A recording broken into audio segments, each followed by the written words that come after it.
Hello, ఈరోజు మనం చేసుకునే recipe bheja fry, mutton brain అన్నమాట. చాలామంది చాలా ఇష్టంగా తింటారు. ఇది మనకు కరెక్ట్గా ఎగ్ కర్రీ లానే ఉంటుంది.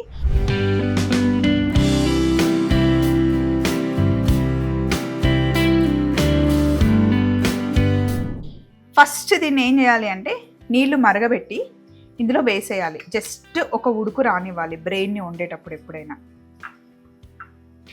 సేమ్ ఎగ్ కర్రీ లానే ఉంటుందండి. పిల్లలకి ఎగ్ కర్రీ అని పెట్టేస్తే తినేస్తారు. ఎక్కువ ఉల్లిపాయలు వేసి చేస్తే బాగుంటుంది. ఫస్ట్ ఒక ఉడుకు వచ్చిన తర్వాత దీన్ని ఎలా క్లీన్ చేయాలో చూపిస్తాను. అంతే, జస్ట్ అలా వేసి తీసేయాలి. మరీ ఎక్కువ ఉడికిచ్చామనుకోండి పీస్ అయిపోతుంది అనమాట. బ్లాంచ్ చేసినట్టు చేయాలంతే. అమ్మా, ఇట్లా బ్రెయిన్ కొంచెం ఉడికిన తర్వాత ఈ నల్ల తీగలాగా తీయాలి కదా, అది ఒక ప్లేట్లో ఇట్లా వేస్తే ఎట్లా వస్తుంది? కొంచెం వేడిగా ఉంది. ఇంకో అవన్నీ అట్లా తీసేయాలి. ఇదంతా తీసేసి చేయాలి, లేకపోతే ఆ నీచు వాసన ఉంటుంది కదా, అది వస్తుంది అనమాట. అంతా తీసి ఈ నార వస్తుంది కదా, ఇది తీసేయాలి. ఇలా బాయిల్ చేసి తీస్తే ఈజీ. పచ్చిగా ఉన్నప్పుడు కూడా కొంతమంది తీస్తారు, బట్ ఇప్పుడైతే చాలా ఈజీగా వచ్చేది. అంత మొత్తం తీసి 1/4 పీసెస్ కట్ చేసుకోవాలి. ఎన్ని కట్ చేస్తావు? చిన్న చిన్నగా ఇట్లా చెయ్యి. ఇంత సరే, అంత చేసి ఉల్లిపాయలు బాగా గొల్లినాక వేసేస్తాం. సో ఇలా తీసేసిన తర్వాత పీసెస్ లాగా కట్ చేసుకోవాలి.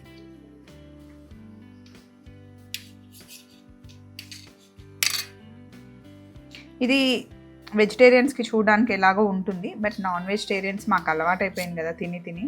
సో చూడగలిగిన వాళ్ళే చూడండి, లేదంటే వీడియోని స్కిప్ చేయండి. ఇప్పుడు పొయ్యి మీద బాండి పెట్టాను. ఇందులో నూనె వేసుకోండి. ఎగ్ కర్రీకి ఎలా మనం ఆయిల్ వేసుకుంటామో అలా. కొంచెం ఉల్లిపాయలు అయితే ఎక్కువ వేస్తేనే బాగుంటుంది. ఉల్లిపాయ, పచ్చిమిర్చి, ఒక 3 పెద్ద ఉల్లిపాయలు కట్ వేసా. అలాగే ఇందులోనే ఉప్పు కూడా వేసేస్తే మంచి ఫ్రై అవుతుంది.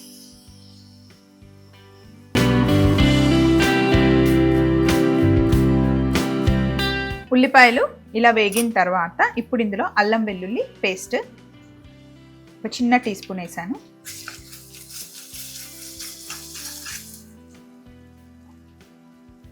కొంచెం పసుపు వేసుకోండి.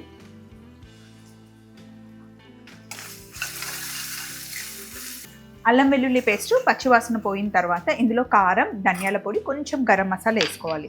ఉప్పు ఆల్రెడీ మనం వేసేసాము. నేను 2 బ్రెయిన్లు తీసుకున్నాను కాబట్టి కారం, ఆల్రెడీ పచ్చిమిర్చి కూడా ఉంది, ఈ కారం సరిపోతుంది. ధనియాల పొడి, చిన్న టీ స్పూన్ ధనియాల పొడి, గరం మసాలా మటుకి చాలా కొంచెం వేసుకోవాలి, ఇంత సరిపోతుంది.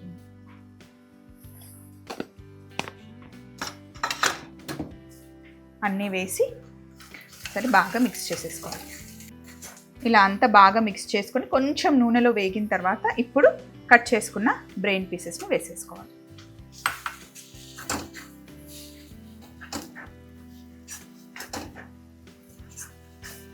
సో బ్రెయిన్ వేసి ఒక 5 నిమిషాలు మంచిగా గోలనివ్వాలన్నమాట, వేగనివ్వాలి.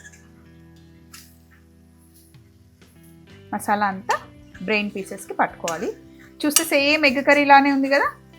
మనం ఇది బ్రెయిన్ అని చెప్తేనే తెలుస్తుంది, లేదా ఎగ్ కర్రీ అని చెప్పేస్తే అలా తినేస్తారు. బాగుంటుంది టేస్ట్. సో కొంచెం ఇది వేగే లోపల కొత్తిమీర తీసుకుందాం. పైనుండి కొంచెం ఇలా కొత్తిమీర కోసి వేసుకోవడమే, అంతే. బౌల్లోకి షిఫ్ట్ చేసుకోవడమే. పుల్కాలోకి, రోటీలోకి, రైస్లోకి కూడా బాగుంటుంది. ఇదేం నేను కొత్తగా చేసిన కర్రీ కాదు, తెలంగాణ సైడ్ ఎక్కువగా చేసుకునే కర్రీ. మన ఛానల్లో ఉండాలి కాబట్టి చేసి చూపిస్తున్నా.